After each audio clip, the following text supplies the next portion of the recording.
मैं जा रही हूँ। मैंने तो आपके लिए नाश्ता बना लिया। मैं सादिया के साथ करूँगी। अच्छा सुनो, अगर कोई आए तो ना ही दरवाजा खोलना, ना ही किसी से बात करना, ठीक है? चलें ठीक है, मैं भी वहाँ थोड़ी देर में आ जाऊंगी।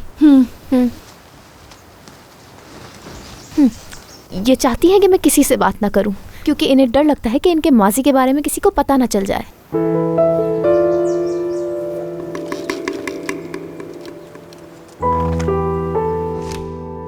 इतने बड़े घर में इतना गंदा बाथरूम हो सकता है, मैं सोच भी नहीं सकती। पता नहीं कितने दिनों से साफ नहीं किया।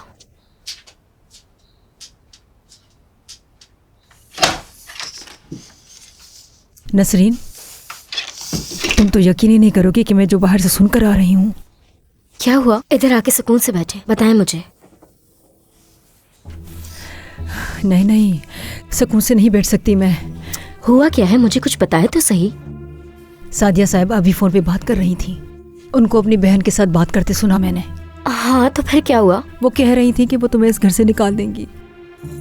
नसरीन, मैं तो कहती हूँ वापस हम अपने घर चलते हैं। आखिर वो घर हमने छोड़ा ही क्यों था? वो हमारा घर था, हम उसे बेचकर एक नया घर खरीद लेते हैं, ठीक है बेटा, और जिंदगी एक नए तरीके से शुरू करेंगे। ऐसा नहीं हो सकता अम्मी, कुछ भी हो जाए मैं उस मोहल्ले में वापस नहीं जाऊंगी। अगर आपको जाना है तो चली जाएं। तो फिर अपना रवैया क्यों नहीं बदलती? तुमने उसकी बेटी को कितना बुरा भला कहा है। मैं उसकी जगह होती तो यही करती। अम्मी कितनी दफा बताऊं मैं, वो बात खत्म हो चुकी है, मैंने माफी मांग ली है उनसे। ऐसा तुम समझती हो?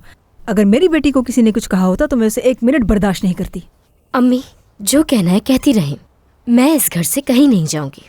और सादिया जो भी करना चाहती है करने दें उसे, खुद देख लेंगी आप नतीजा। लगता है तुम्हारा दिमाग खराब हो गया है। अम्मी फिलहाल आप पुरसुकून हो जाएं, आपको परेशान होने की बिल्कुल भी जरूरत नहीं है, वरना मैं उस सादिया के साथ वो करूंगी कि वो जिंदगी भर याद रखेगी मुझे। खैर मैं जा रही हूँ अपना काम करने।